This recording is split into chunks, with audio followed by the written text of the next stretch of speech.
Dr. Stacey Shelby, welcome to Shrink Wrap Radio. Thank you so much, David. I'm really excited to be here and talk about the book and meet you. Yeah, well, that's great. Congratulations on your book.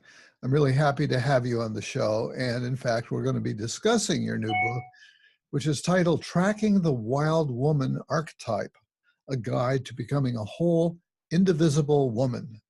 And I think at the outset, we should say that even though the subtitle of your book is about becoming a whole, indivisible woman, I hope that doesn't discourage men from listening or purchasing your book. I think many struggle with similar challenges, and also it may help them to better understand the women that they're in relationship with. Would you agree? Yeah, thank you so much for saying that, David. It means a lot. This is my first book, and I wrote it from the perspective of a woman because I'm a woman. The way I learn is from my lived experience. But the process of individuation and transformation, which is really what the book is about, is universal. Men and women go through it. I wouldn't quite say I have some regrets about having wrote it from that perspective, but that's definitely really highlighted for me now that it's out. I'm an active clinical therapist, and a number of my male clients are reading it, and I know they're finding a lot of value and enjoyment in it as well. So, hey, well, very good. That's that's a real test of that idea. That's right. And what do you mean by the wild woman? By a wild woman, right? That could bring up all sorts of associations. Yes. Yeah. So there's an important differentiation here that I really tried to make through the book, and very often they would conflate as well, just because they are so interrelated. The wild woman, or a wild woman, is a human woman who has re-engaged with the wild natural self or soul that belongs to her. So she's done enough personal work and self-reflection, differentiation from culture, owning her shadow, enough of that work that she is conscious of her own soul and her own instinctual nature and her own spiritual nature. So that's a woman who has engaged with the wild woman archetype. Okay, so it's different than the association that a lot of people might have, which would be a woman who's partying all the time. Absolutely. And so on. And what you describe is quite different from that. Really, you're talking about an authentic woman, a woman who's deeply authentic. Deeply authentic, natural. What is her most pure form of herself, right? Mm-hmm. And maybe it does include being out partying and having fun. That, that can be the case. But, that pejorative sense of the wild woman being out on the dance floor in her high heels and miniskirts, which is a valid expression, but it's only one expression of the, many, many expressions. Okay, and you referred to the wild woman archetype. So what does that add to it? So that is what we have to differentiate here. So the wild woman archetype, so I'll just maybe define archetype the way I'm using it, because these words are big words we're throwing around. I'm using it in the sense that it is a predetermined or original energy force or field that is pre-existent, and it's very stable. It is what it is. So to make an example, an acorn will always produce an oak. The wild woman archetype, or if we're talking about men, the wild man archetype, will always produce the wild woman, right? Or it will produce an authentic woman. It's always available. We just have to be, I think, older before we can engage with it, about midlife. Mm-hmm. And part of what it connotes to me is a kind of timeless pattern that's always been around and accessible to tap into either willingly, or sometimes one might be seized by it. Yes, I would say more often seized by it. I don't know that we willingly go to the path of individuation, because it's usually some sort of crisis or event that causes us, not even crisis, childbirth, which is a beautiful experience. It's just such a big change that can be a catalyst for engagement with that wild woman archetype. I also think it's important, because I like to give credit where credit's due, that Clarissa Pinkola Estes originally named and brought out of shadow the wild woman archetype, and that was in 92, I think it was. And she wrote about that in her book, Women Who Run with the Wolves. And that was a huge inspiration for me. I was about 20 at that point. Mm-hmm. Yeah. By the way, I'm just realizing maybe it would be nice to show your book on camera here so that people get a sense of what it looks like.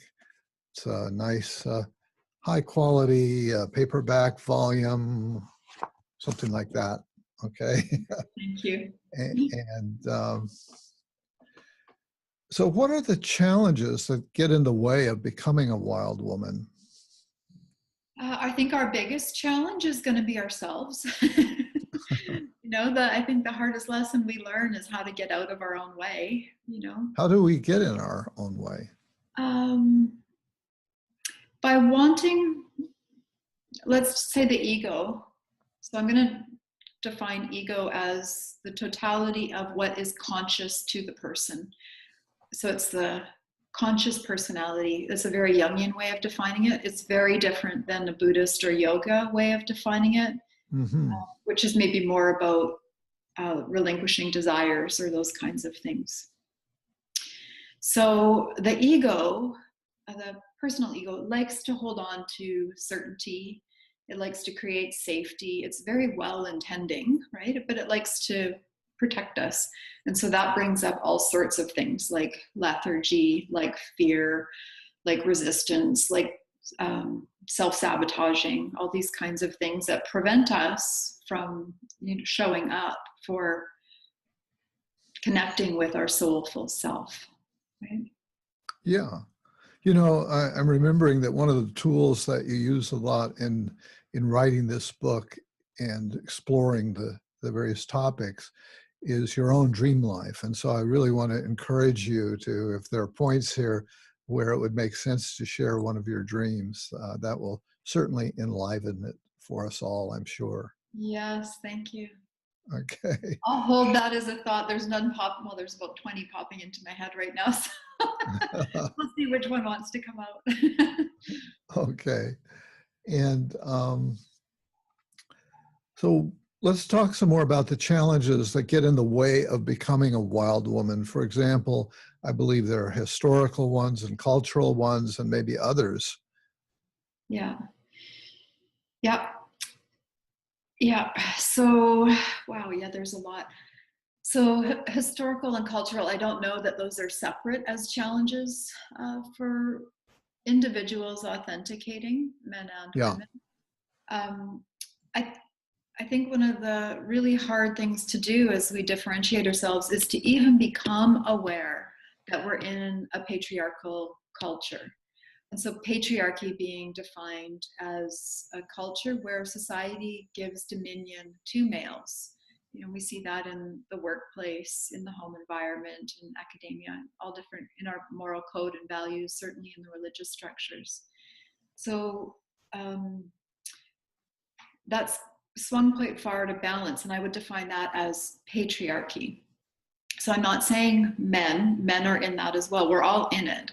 We have to become conscious that we're in it, that is the paradigm that we're in. And then when we become conscious of that, we have options, we have choices, we can make different decisions, we can show up in a way that feels authentic for ourselves. So much of the work is trying to recognize the water that we're swimming in, the culture that influences us. There's a lovely story that I'll tell briefly about two young fish swimming in the ocean. And the older fish says, "How's the water today, boys?" And the boys are, "What's water?" They don't know because they are in it all the time. Right. That's what being culture is like. Yeah. I think there's a particular awareness right now, or focus. I watched the the Oscars last night, and a lot of it was devoted to the Me Too movement and those issues of the abuse, male abuse primarily, sexual and power abuse, I would say. So this is an interesting moment in time.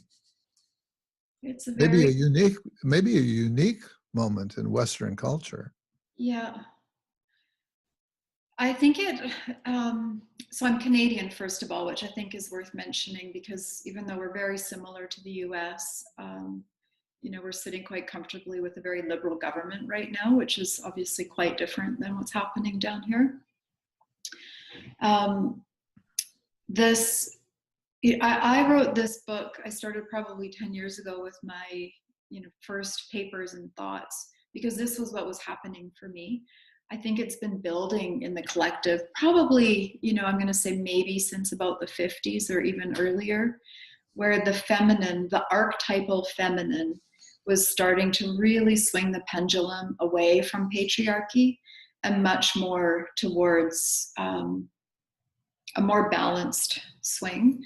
So all of this massive disruption that's happening in society, that's really highlighting, misogyny and abuse of women and abuse of power, is about the abuse of the feminine. Not only the literal women, but also the feminine archetype within all of our psyches. We all have it. And so as that counterbalance is coming, it's coming with a bit of an explosion. It's like a volcano that's erupting, where this energy is wanting to recorrect itself and not be so far one-sided. But there's backlash to that as well, too, right? It's interesting because it goes back so far, and you mentioned that you've been influenced a lot by the Jungian perspective, and certainly this is one of the things that Jung was highlighting in his work. Absolutely, and he was 100 years ago. Yeah. So, it's been building. The Kairos, the time, has been building for quite a while. Okay. In the scheme of how many years we have had a Western culture, that's over 2000. Even if it's 100 years, it's still pretty short, right?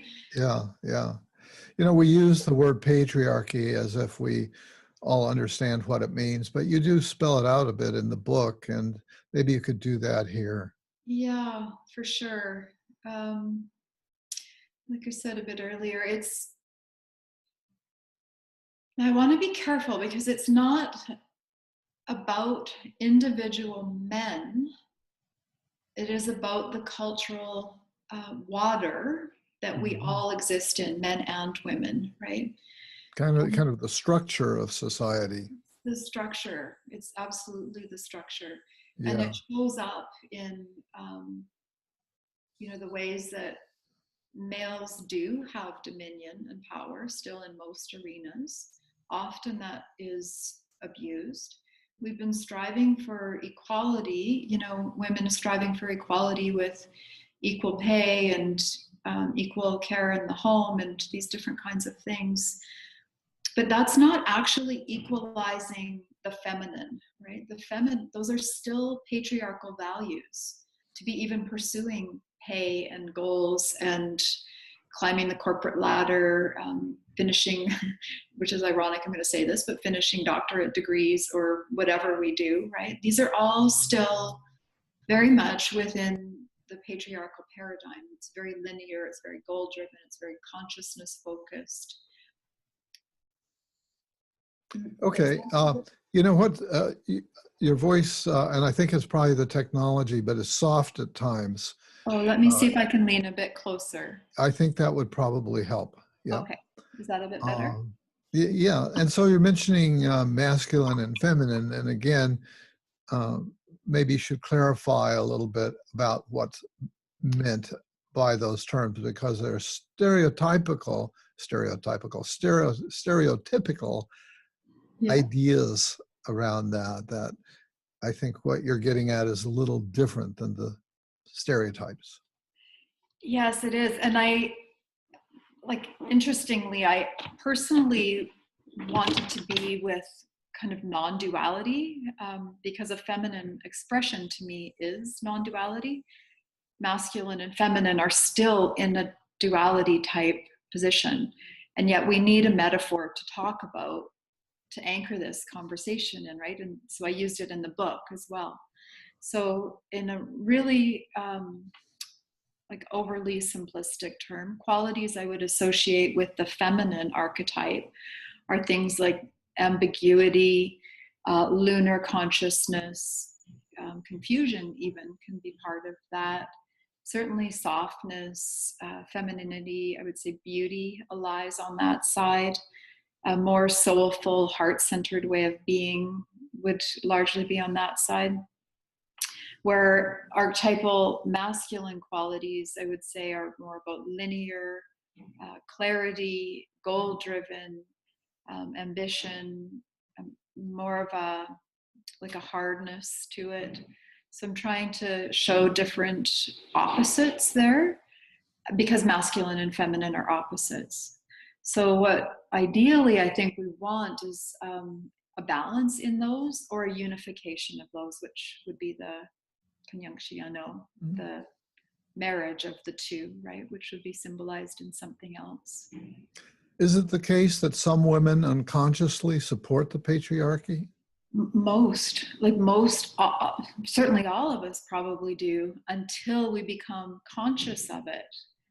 And then when we become conscious of it, even then, our fear, because it wants certainty and control, can choose to, or maybe not even consciously choose, but can do things that will keep us kind of subversive, or not subversive, submissive to that.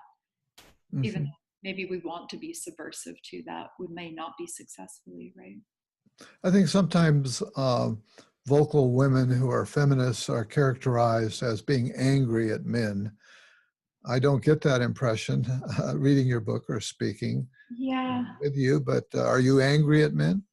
No, I love men. And honestly, I think most women I'm writing for do. We love men, or women as lovers, but no, not angry.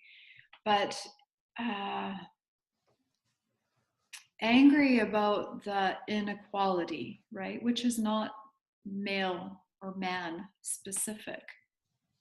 Yeah. Okay.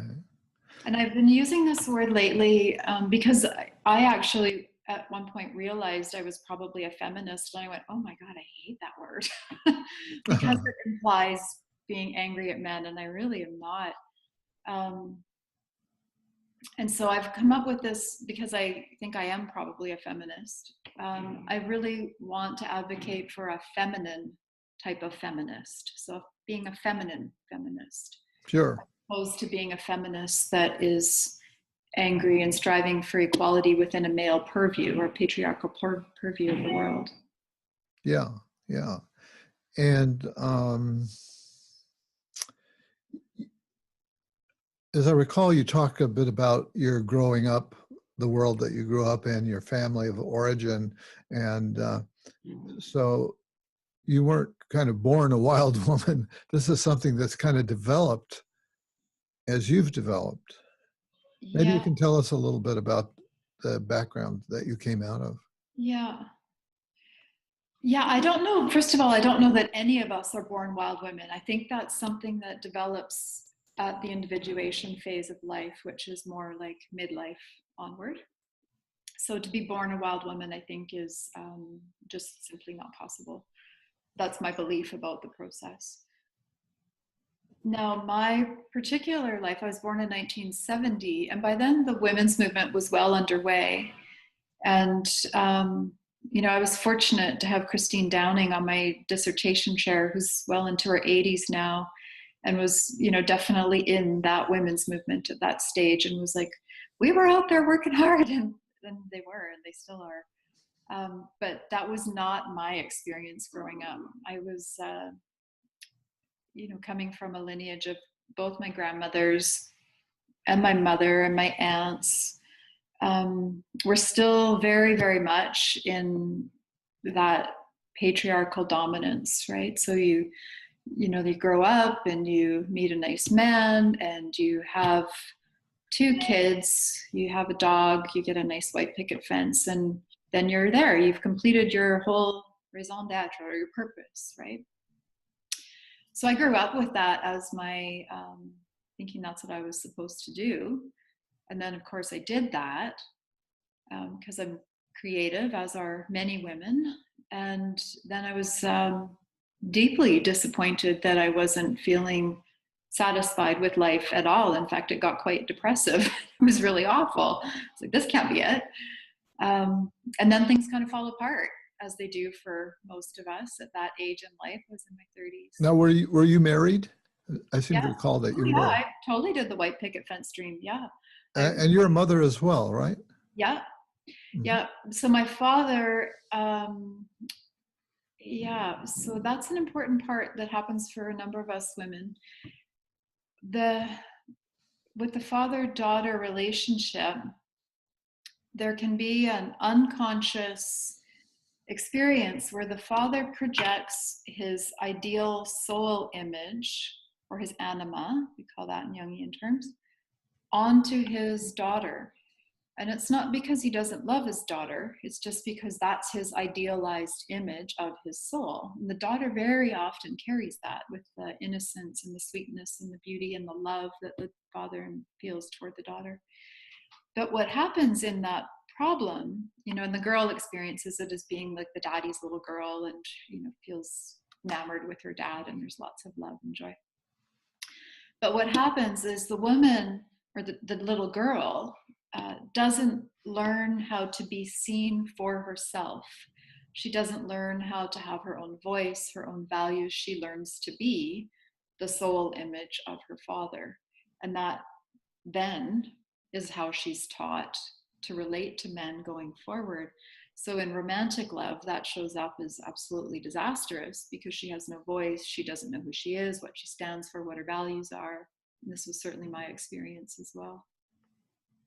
How do you feel about women who opt for a fairly traditional marriage, for a traditional lifestyle, including marriage and child rearing and so on? Yeah, it totally depends on how and why they're doing it. I mean, I hope to have a relatively traditional paradigm as well, where it's, one monogamous relationship and family. I value family probably more than anything.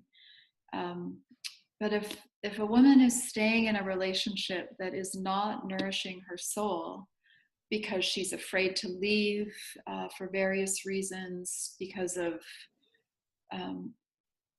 anything that's, usually it is fear, but anything that's kind of violating her personal growth and process, then I want to see them either learn how to grow within that relationship or learn how to grow separately, right? It's still a great model of relationship if it's held consciously, if the dynamic can be worked with. And as long as the woman herself is not being minimized, right? Yeah, Lost in it. yeah. Now, this might seem like a digression, but you identify with bears quite a bit, maybe as a kind of totem animal. Maybe you could tell us a bit about that.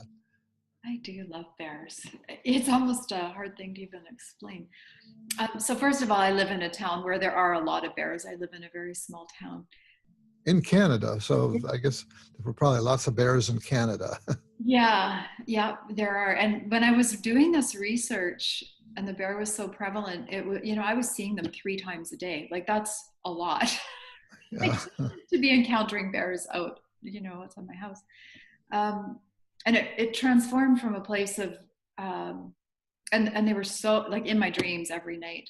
And it transformed from a place of, like, really afraid to respectful engagement.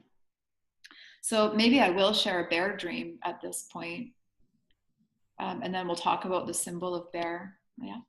I was just remembering that you had bear dreams. Yeah. So one of them, well into the research stage, and the individuation process was I'm at this farmhouse. It's my farmhouse. The door is just like a swinging screen door. It's not much of a door. And I'm outside and I'm tending to the horses and chickens and baby ducks. And I'm worried that the baby ducks are going to get stomped on. But then there's this knowing that this is all how we learn how to relate with each other, little tiny things that are vulnerable and big, huge things that can't even see the little tiny things. We learn. And then off in the field, I see the mama bear and her cubs, and she's always there, and I know her and she knows me, and we're just always aware of each other, which was really part of my lived experience at that point. And then she's coming towards me, which in my dream life, that was not something that was usually happening. And she's coming towards me quickly. And so I go inside my not much of a door, and I try to hide in this little square box, and the square box is far too small for me. I don't fit, but I squish myself in there as best as I can. And then the bear comes into where I am, and I see her, and I see her stand up and transform into a woman. The bear shapeshifted into a woman, and I'm looking at her, and I come out of my box a little more because it feels kind of safer because now she's not a bear, and I recognize her. And then it dawns on me that the bear is me and I am the bear. Yeah. Yeah. What a great dream, the juxtaposition of you being squeezed into a little box where there's not enough room, into becoming this big, this big mama bear. Yes. And that really kind of mirrors your process. It really mirrors the process. Yeah. Mm-hmm. Really does. And the bear as a symbol, as you just mentioned, represents mama bear. So I have a son. And a lot of becoming a conscious mother has been really wrapped up in this whole process for me. How to be an instinctual mother and protect my little cub and take care of him and do all these mother things. So there's a lot about that protection and motherhood at a personal level for me that was going on. And then as a bigger symbol, which I didn't know at the time, but I came across it when I was working in eco-psychology, the symbol of the bear is the symbol of the wild feminine. It's very, it's about femininity, and it's about the instinctual wild feminine. Instinctual because it's an animal, right? And we're animals close to our instinctual life. So it's an aspect or a symbol that can represent the wild feminine, or in my case, the wild woman, right? Which was exactly what happened in that dream. What does sexuality look like for the wild woman? It's just the phrase sort of brings that to mind, right? And so what sorts of issues come up for the wild woman? Yeah. So to start back to where we talked about, it's not a promiscuous woman necessarily, right? So that is kind of the, maybe the stereotype of how that's understood when we first say wild woman. We might be implying that she's a bit promiscuous or something. Maybe she is promiscuous if she wants to be, if she chooses to be, and if that's happening from an empowered place, that can be an expression of the wild woman. But the point being, a woman who's engaged with the wild woman archetype, who's really authenticated and differentiated a lot, is maybe no longer accepting the mainstream model of relationship, the nuclear family, or even the dyad of two, right? So we see relationships that may be open. We see women having relationships with women when perhaps before they maybe preferred men. We see women choosing no relationship, like choosing to be single. And then we see women consciously preferring the model of monogamy, and that is their choice. That's aligned with their personal values. It's not because those values were imposed on them from birth, right? So The sexuality can be whatever feels right for the woman in that moment. It might change tomorrow. It's a real moment by moment consciousness, an empowered way of choosing and expressing. Okay, another thing that you talk about is sacred experience and suffering. Maybe you can take us through that. Sacred experience and suffering. Yes. So suffering is one of the catalysts that can really cause us to wake up, to have a spiritual awakening, to go for through the individuation process, to go through the alchemical transformation. The more we lean into the suffering and explore what's causing the suffering, the more we can learn about ourselves. Very often there's complexes at work. So maybe, a common suffering is people will feel abandoned or overwhelmed, either side, in romantic relationship, and that can cause suffering. But it can be anything, right? That's just a relationship model. There can be some sort of crisis that causes the person to have to really sit with themselves and look at all that they have to, and to go into these emotions of jealousy, neediness, all these kind of yucky things that we don't like about ourselves, but we all have, and really exploring those. So if we approach that from a sacred perspective, which depth psychology really leans into, then we can start to find meaning in the suffering. And it's not that we don't suffer. There's no spiritual bypassing. That doesn't happen. It doesn't work. And it's very popular these days to spiritual bypass. And by that, I mean trying to avoid it. We can't do that. But we can find meaning. We can really try to find what is meaningful in this. What am I learning? What's the value? What's the growth? And we can move into that a lot more. And that can completely change our perspective. Yeah, when I think about the sacred part, I think for me, the way that I would experience that is seeing myself in the great chain of being, if you will, seeing it in a larger context, and realizing that my experience may not be utterly unique, but is in fact part of an age-old pattern. Yeah. And you can either despair about that insight, or you can really take it in and own it and feel like, wow, there's some kind of a larger drama that I'm involved in, that's playing through me. Yes. Yeah. Yeah. That's playing. And you talk about alchemy quite a bit in the book as well. And there's not going to be time for you to go through the whole thing, saying everything you've learned about alchemy. But I was interested, you talk about love as the alchemical vessel.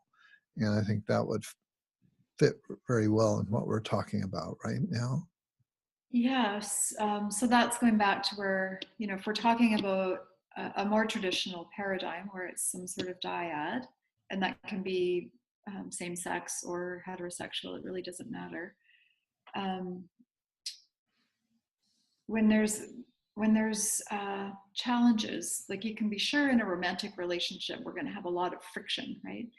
And it's the friction that gives us the opportunity to work through our complexes, right? And have this,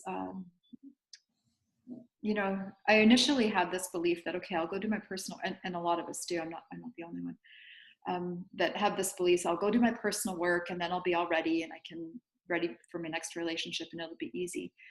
And that doesn't happen either.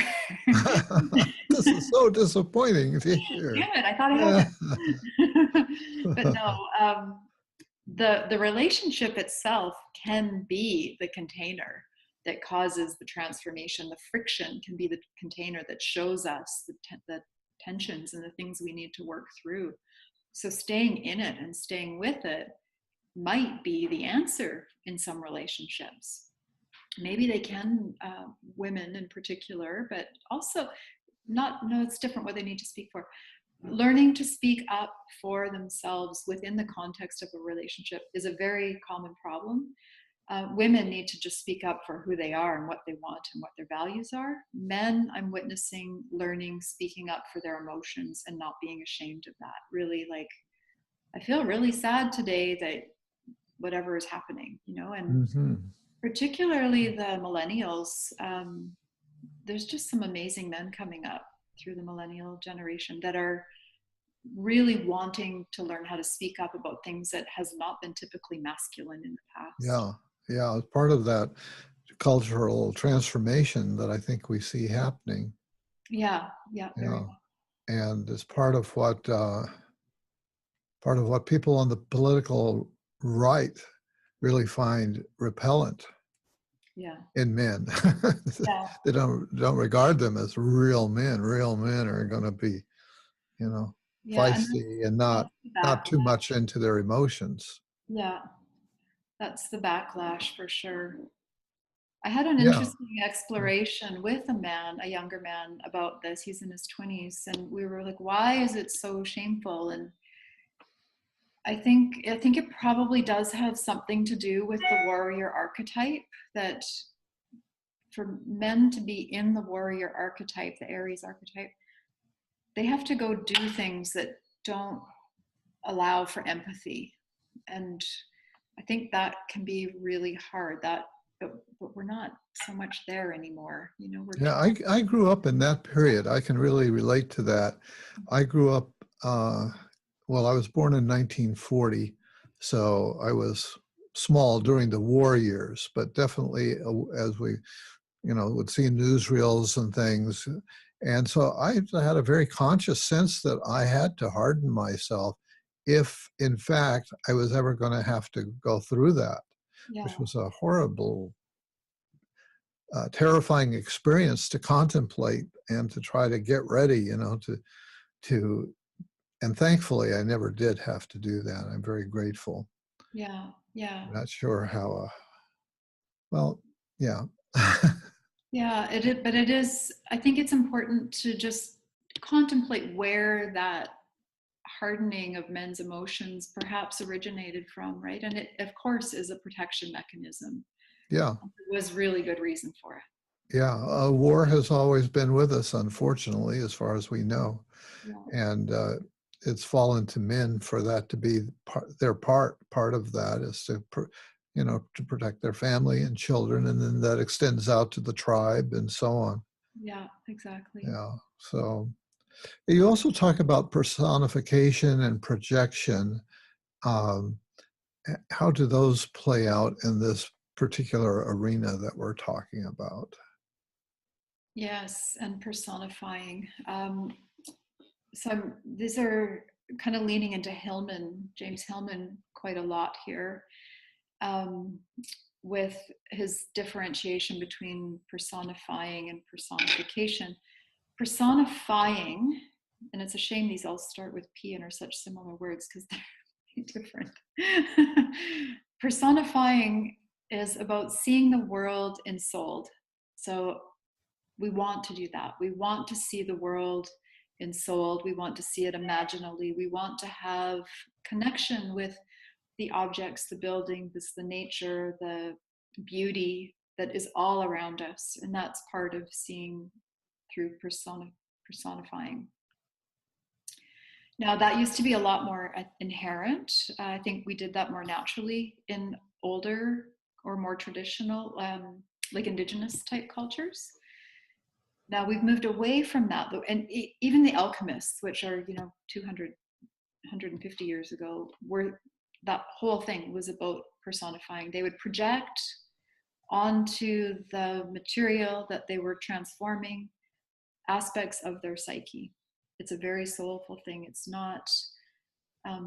So they put into their little beakers and vases whatever the elixir is that they're trying to mix together. Yeah.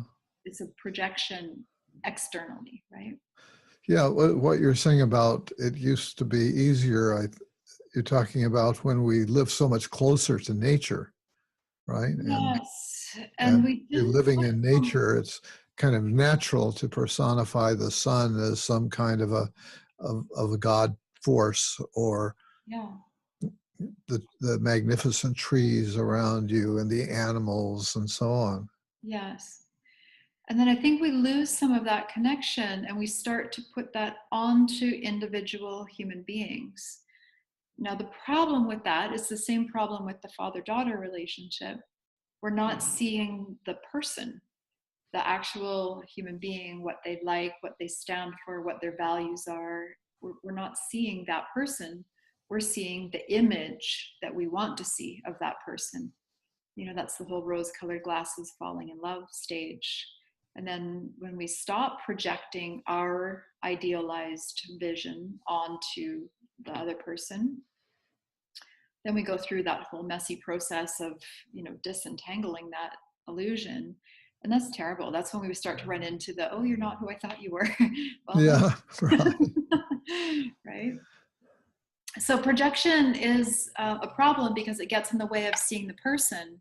And yet I don't think there's a way to fall in love without projection. So we have an interesting paradox with that particular romantic projection, Mm-hmm. where personifying is a way of ensouling the world. We name our stuffies when we're children, right? Or, you know, all these different things, we name them. We see personality and characteristic in our objects. And that's a way of personifying and seeing the God or the beauty in the thing. Yeah, yeah, interesting. And you have a nice discussion of play and paradox, and I think that's in the context of thinking about femininity, that Yeah. the wild woman would have access to a kind of playful aspect, and to appreciate, to hold the opposites, and to appreciate paradox instead of certainty. Yes. So those are all feminine qualities, paradox, both, and these kinds of things, play, uncertainty. So play, I would suggest, belongs closer to the wild woman, which is to use the archetype of the puella, the eternal girl, where puer is the eternal boy. We don't hear so much about the eternal girl, who is the puella. But that really belongs to the spontaneity, the playfulness, the mischievousness. It is the quality that will upturn the apple cart, but for the higher good. It's almost kind of mercurial in a way, but it is about that youthful female spirit, right? The creative imagination. Yeah. Mm-hmm. You speak about sacred sexuality. Maybe you could say something about that. Yes. Yeah, when I started with that, I started looking really kind of more Eastern traditions into Tantra and these kinds of things. And that just kind of didn't resonate. A wild woman is an embodied woman. So, like I said about suffering, we can't spiritual bypass. We have to stay in our bodies, we have to stay with what's happening.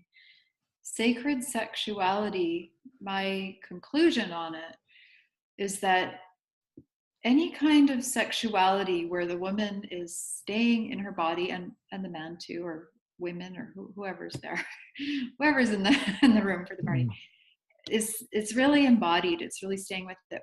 Maybe it is mundane. You know, sometimes sex is not great sex. It's just sex, but it's what it is. Sometimes it's really great. Or transcendent. We're not trying to transcend anything. We're trying to stay in the body. So anytime we're staying in the human experience, we're staying in the human body, to me, that's sacred. To take that further, beyond sexuality, just living and staying here in this earth with our emotions, with our bodies, those that tell us so much information, that's sacred. So the work of just being here, like really here and home with ourselves, to me is the most sacred act that we can offer. Yeah, yeah. And you also underscore that perfection is not the goal so much as wholeness. Yes. Yeah, I think I was, as a younger woman, very much under the illusion that we were striving to be perfect. Of course, that didn't work out, so I had to reevaluate that one. And I've since concluded that we are perfect with our imperfections, right? And that is actually closer to wholeness. Accepting our imperfections is really important, knowing that we're not going to be like, humans are fallible, we're vulnerable, we're mortal. That accepting all of that and all of our moods and our emotions and even the ones we don't like, accepting that's, and looking at it. Yeah, sometimes we feel needy or jealous or yucky or greedy or whatever. Looking at all that stuff. Where wholeness is, so perfection, I'll say, is, trying to be flawless, right? And that is just unachievable. And at the beginning of our conversation, you referred to this as your first book, which implies that you may have something else in the back of your mind and maybe another book. Yeah. Is it just that you're just open to that possibility, or do you actually I have think it's something there. that you're I can thinking feel it cooking already. Yeah. about? Yeah. Yeah, it cooks. I think it'll be gender neutral next time, though. I'll really try to work more towards that unification of masculine and feminine, and try to find different metaphors that are not gender explicit, because it mixes up men and women too much. But I couldn't find that for this book. I wasn't there yet, so hopefully I'll be there for the next one. Yeah. Now you live in British Columbia, right?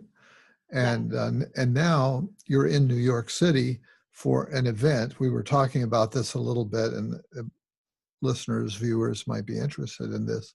That this book seems to have led to some kind of an opportunity in the world. So tell us why you're in New York. Because I'm lucky. Yeah. What happened? It was funny. It was Valentine's Day. So Eros and Psyche they're dear to my heart. It's my favorite myth, and it was really my process. And so Valentine's Day, I really like Valentine's Day, even though I don't have, romantic chocolates going back and forth or whatever. It was a really special day. I got this call out of the blue at about 8:30 in the morning from an agency in New York. And they were asking if I would come and speak at a event on women's empowerment, and in particular female charisma, for a fashion designer named Carolina Herrera, who does just beautiful work. She's devoted her life to beauty and celebrating feminine beauty, and just the values are very aligned with what's in the book. So they're launching a fragrance called Good Girl, and the tagline is "It's good to be bad," right? So really in that Puella archetype of, like, let's upset the apple cart a little bit here, because we have to own our femininity, So it's just super aligned with the work that I've been researching. So they phoned and said, "We want you to come speak." And so it all happened very fast. And now here I am in New York, and we're doing it on Wednesday. Yeah, it sounds like a really magical development, and who knows where it will lead. Somebody in the audience, it may spark something that, oh, come speak to our group. Or yeah, well, the audience is only international media, so it's safe to say it'll spark something that'll do something. Who knows what?